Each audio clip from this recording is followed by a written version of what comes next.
BA द्वितीय वर्ष के इस पेपर तुलनात्मक शासन एवं राजनीति के अंदर अपन ने विगत कक्षाओं के अंदर तुलनात्मक राजनीति का अर्थ और तुलनात्मक राजनीति के क्षेत्र के बारे में अध्ययन किया था। आज अपन तुलनात्मक राजनीति के इतिहास के बारे में विचार विमर्श करेंगे। जैसा कि प्रिय विद्यार्थियों आपको पता है, तुलनात्मक राजनीति विज्ञान का एक अनुषंगी विषय है। राजनीति विज्ञान के अंदर सिद्धांत निर्माण के अंदर तुलनात्मक राजनीति का अपना एक महत्वपूर्ण स्थान है। विशेषकर तुलनात्मक राजनीति जो शब्द है वो द्वितीय विश्व युद्ध के बाद में राजनीति विज्ञान की विषय वस्तु का एक क्षेत्र बना।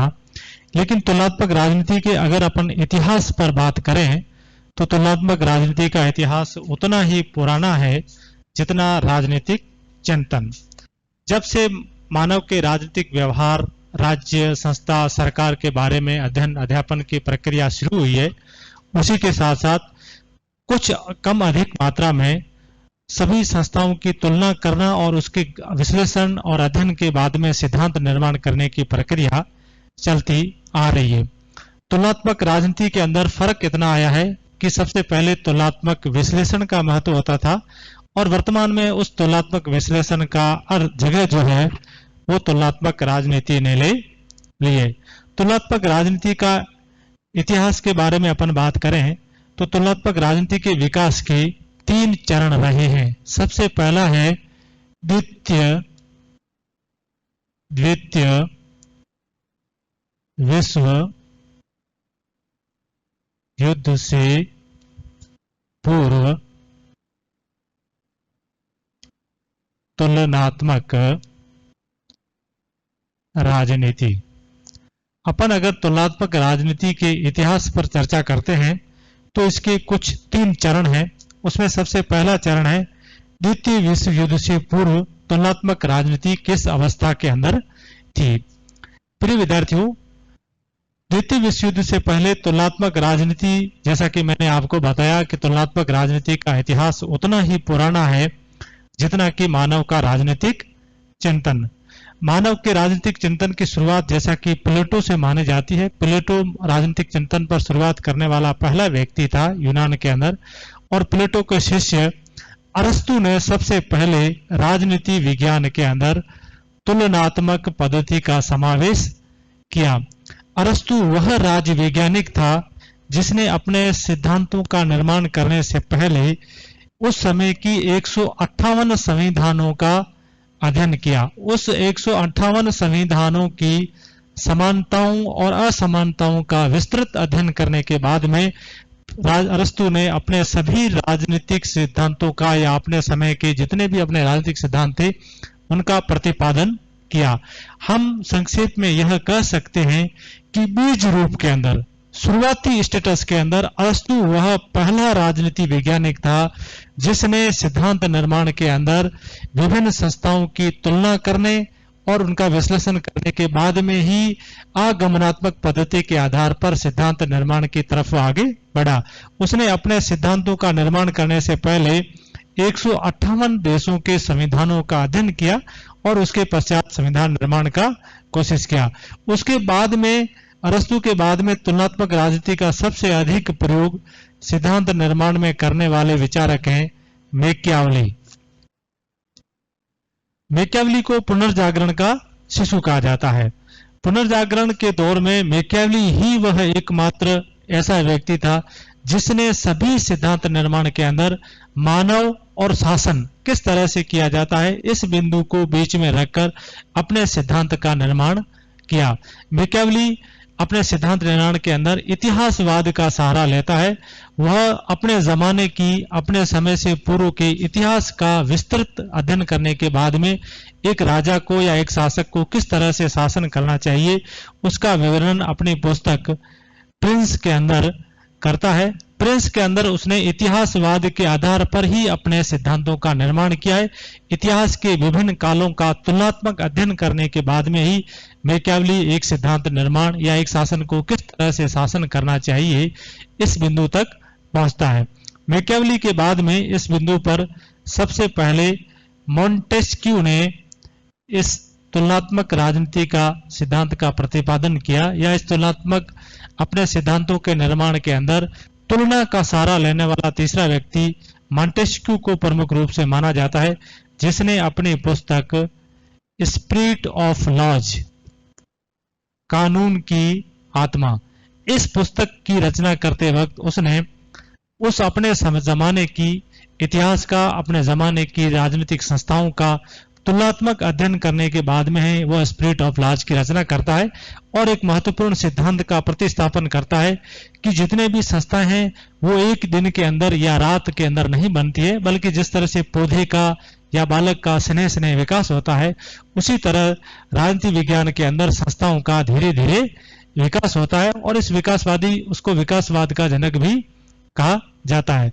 तुलनात्मक राजनीति के इतिहास विकास का जो दूसरा चरण जो है वो मैं यहाँ नोट कर देता हूं, वो है द्वितीय विश्व युद्ध के बाद का चरण।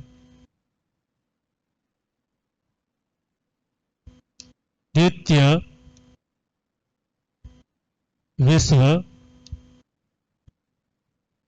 युद्ध के बाद का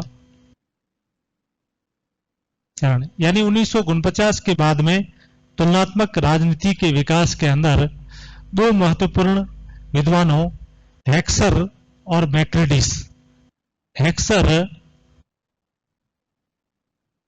एवं मैक्रेडिस का भी तुलनात्मक राजनीति के विज्ञान में बहुत महत्वपूर्ण स्थान रहा है। वस्तुतः द्वितीय विश्व युद्ध से पहले तुलनात्मक राजनीति के अंदर जो तुलनाएं की जाती थी वो किसी भी देश की या किसी भी शासन व्यवस्था की केवल औपचारिक संस्थाओं की ही तुलना की जाती थी। औपचारिक संस्थाओं से तात्पर्य है कि जिन संस्थाओं का संविधान के अंदर या कानून के अंदर उल्लेख कर दिया गया है, उन्हीं संस्थाओं की आपस में तुलना करने के बाद में निष्कर्ष निकालने की प्रवृत्ति जो थी वो द्वितीय विश्व युद्ध से पहले थी। लेकिन इस प्रवृत्ति के कारण द्वितीय विश्व युद्ध आते आते इस प्रवृत्ति की एक कमजोरी यह महसूस की गई कि इससे मानव के राजनीतिक व्यवहार का समग्रता के साथ अध्ययन नहीं हो पाता है, मानव के राजनीतिक व्यवहार का सांगोपांग अध्ययन नहीं हो पाता है और इस वजह से तुलनात्मक राजनीति की जो प्राचीन अध्ययन पद्धतियां थी वह मानव के राज वैज्ञानिकों को सही निष्कर्ष तक या सही राजनीतिक निर्माण में सहयोग प्रदान नहीं कर पाती थी। अंततः हेक्सर और मैक्रेडिस के द्वारा तुलनात्मक राजनीति के अंदर उन सभी अध्ययन पद्धतियों जो दूसरे राजनीति विज्ञानियों या दूसरे अनुशासनों के अंदर डेवलप थी, उनका तुलनात्मक राजनीति के अंदर हेक्सर और मैक्रेडिस के द्वारा सर्वप्रथम प्रयोग किया गया और उन्होंने ही तुलनात्मक राजनीति के अध्ययन क्षेत्र को बहुत ज्यादा विस्तृत कर दिया। जहां एक और द्वितीय विश्व युद्ध से पहले तुलनात्मक राजनीति या तुलना करने का आयाम जो था वो पश्चिमी राष्ट्रों विशेषकर अमेरिका और यूरोप के देशों तक ही सीमित था, लेकिन जब उन्हें लगा कि हेक्सर और मैक्रेडिस को लगा कि इस तरह का जो पाश्चात्य समाज विज्ञानों पर आधारित जो राजनीतिक अध्ययन है वह मानव की या संपूर्ण दुनिया के लिए एक अच्छा सिद्धांत बनाने में मददगार नहीं हो सकता, इसलिए उन्होंने एशिया और अफ्रीका के जो विकासोन्मुख देखे थे वहां के समाजों का, वहां की राजनीतिक संस्थाओं का अध्ययन भी द्वितीय विश्व युद्ध के बाद के अंदर तुलनात्मक राजनीति के अंतर्गत किया। और तुलनात्मक राजनीति के विकास का जो तीसरा चरण है वो है तुलनात्मक राजनीति के विकास का वर्तमान चरण। तुलनात्मक राजनीति के विकास का वर्तमान चरण। तुलनात्मक राजनीति के इतिहास के अंदर अपन जो विकास की बात कर रहे हैं, तुलनात्मक राजनीति के विकास का जो तीसरा चरण है वह कमोबेश व्यवहारवाद और उत्तर व्यवहारवाद का युग है। द्वितीय विश्व युद्ध के बाद में ये दोनों एक दूसरे से जुड़े हुए हैं। इसके अंदर डेविड स्टन और दो महत्वपूर्ण विद्वान इसमें आते हैं, डेविड स्टन, हामंड एवं पावेल एवं डायस। डेविड स्टन ने अपने संरचनात्मक उपागम संरचनात्मक उपागम, आमंड और पावेल द्वारा संरचनात्मक एवं प्रक्रियात्मक उपागम, और डायस ने संचार सिद्धांत,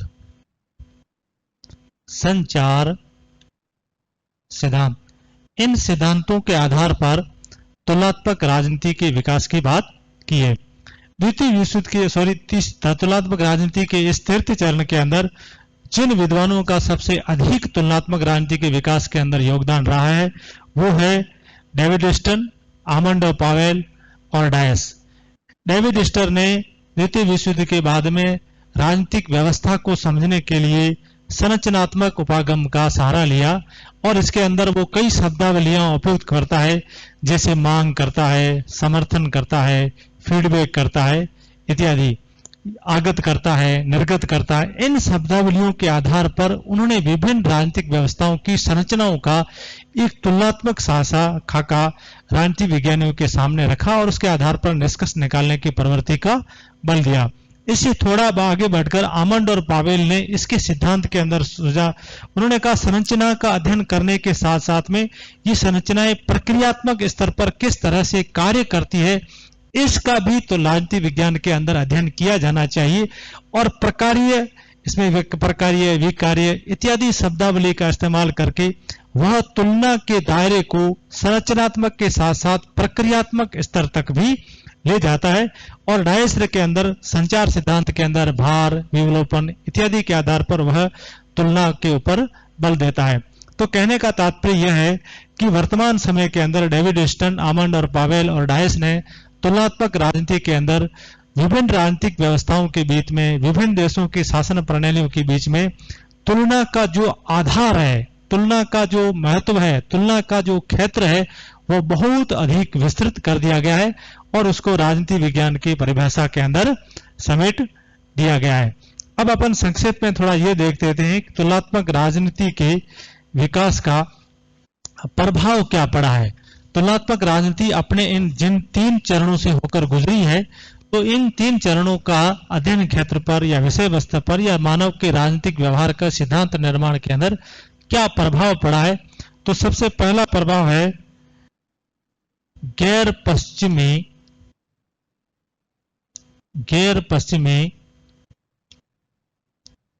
देशों से तथ्यों की उपलब्धि।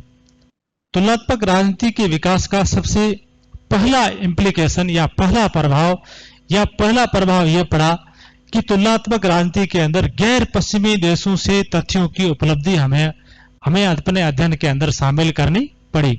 वस्तुतः द्वितीय विश्व युद्ध से पहले तुलनात्मक राजनीति के अंदर जो अध्ययन होता था वो पश्चिमी देशों से एकत्र तथ्यों के आधार पर ही होता था। जैसे पश्चिमी देश यूरोप हो गया, यूरोपीय महाद्वीप के सारे देश हो गए, अमेरिका हो गया, यानी जो पाश्चात्य वर्ल्ड की राजनीतिक व्यवस्थाएं थी उनकी ही परस्पर तुलना की जाती थी और तुलना के आधार पर मानव के राजनीतिक व्यवहार को समझने की कोशिश की जाती थी। लेकिन जैसे ही द्वितीय विश्व युद्ध हुआ और उसके बाद में कई एशिया और अफ्रीका के देश पाश्चात्य देशों के चुंगल से मुक्त होकर अपनी यहाँ की शासन प्रणालियां स्थापित की, तो हुआ यह कि पाश्चात्य जो सिद्धांत थे, पाश्चात्य जो तुलनात्मक राजनीति की अध्ययन प्रणालियां थी, उनको हूबहू एशिया और अफ्रीका के विकासशील समाजों के ऊपर लागू कर दिया गया। जब लागू कर दिया गया इन देशों के ऊपर तो यह पाया गया कि इन शासन प्रणालियों का नए परिप्रेक्ष्य के अंदर वो असर नहीं दिखाई देता है जो पाश्चात्य देशों के अंदर दिखाई देता है। इसलिए द्वितीय विश्व युद्ध के बाद में यह मांग पुरजोर रूप से उठी कि अगर मानव के राजनीतिक व्यवहार को विभिन्न क्षेत्रों में अलग अलग दृष्टिकोण से समझता है तो हमें पाश्चात्य देशों की शासन व्यवस्थाओं की तुलना करने के साथ साथ और एशिया और अफ्रीका के जो विकासशील देश हैं, जिसको अपन गैर पश्चिमी देश कहते हैं, वहां की शासन प्रणालियों का भी अध्ययन किया जाना चाहिए। वहां की शासन प्रणालियां किस तरह से की काम करती है इसका तुलनात्मक अध्ययन भी होना चाहिए। तो तुलनात्मक राजनीति की विकास यात्रा की सबसे पहली उपलब्धि या पहला प्रभाव राजनीति विज्ञान पर यह कह सकते हैं कि इसमें गैर पश्चिमी देश जो एशिया और अफ्रीका के देश थे, उन देशों की शासन प्रणालियों का भी अध्ययन तुलनात्मक राजनीति के अंदर किया गया। अगर संक्षेप में मैं इस बात को समझाऊं तो यह कह सकता हूं कि तुलनात्मक राजनीति की विकास यात्रा पश्चिमी देशों की राजनीतिक व्यवस्थाओं की तुलना करने के साथ साथ एशिया और अफ्रीका के विकासशील राष्ट्रों के शासन प्रणालियों की तुलना करने की और अग्रसर हुई। यह काम जो है वो तुलनात्मक राजनीति के विकास का एक प्रमुख या प्रभाव माना जाता है। दूसरा है व्यवहारवादी आंदोलन। व्यवहारवादी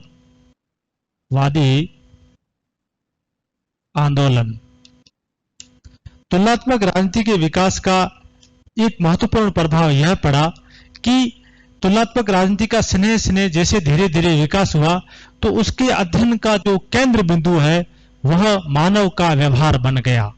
द्वितीय विश्व युद्ध से पहले या तुलनात्मक राजनीति के विकास के शुरुआती चरणों के अंदर विभिन्न देशों की शासन प्रणालियों का केवल संस्थागत, केवल औपचारिक, केवल कानूनी अध्ययन ही किया जाता था और उसके आधार पर उसकी तुलना करने के बाद में निष्कर्ष निकाले जाते थे।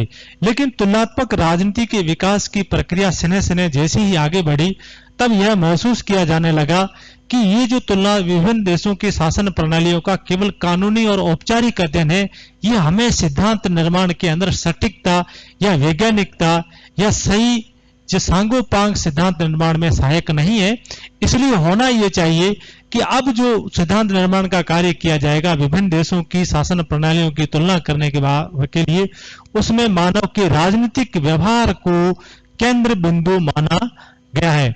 यानी इस आंदोलन के अंदर मानव का व्यवहार, अब यह व्यवहार तुलनात्मक राजनीति का केंद्र बिंदु बन गया। यानी संस्था जो पहले कानूनी औपचारिक थी उसके स्थान पर व्यवहार ने एक महत्वपूर्ण स्थान धारण कर लिया गया है और इस व्यवहार का केंद्र बिंदु बनाने का कार्य भी इस तुलनात्मक राजनीति की विकास यात्रा या इस तुलनात्मक राजनीति के इतिहास को दिया जा सकता है। और तीसरा है समाज शास्त्रीय प्रभाव।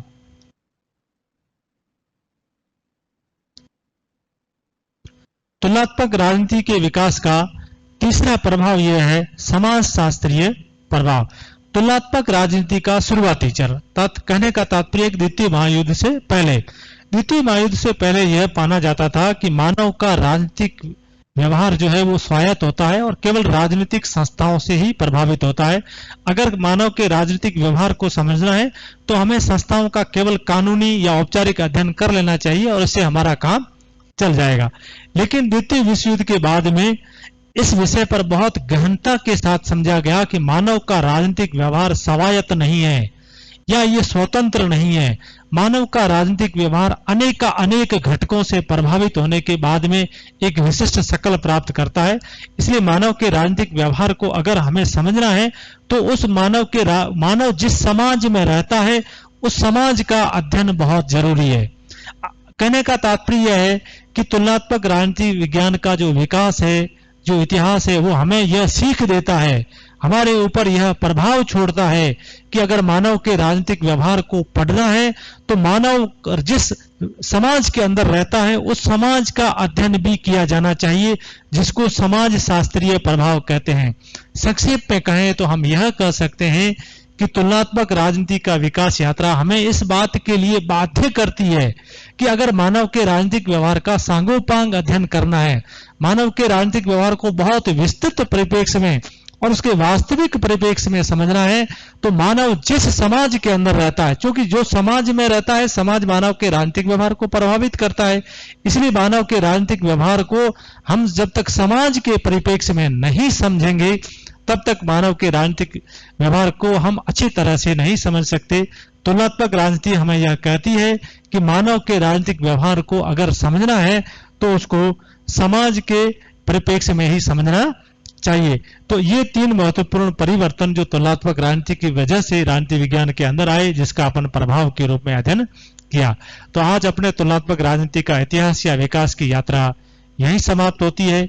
अगले पीरियड के अंदर अपन संविधान के बारे में, चूंकि तुलनात्मक राजनीति के अध्ययन के अंदर अपन बहुत विस्तार से आगे बढ़ने वाले हैं, इसलिए संविधान और संविधानवाद जो है वो अपना अगला टॉपिक होगा।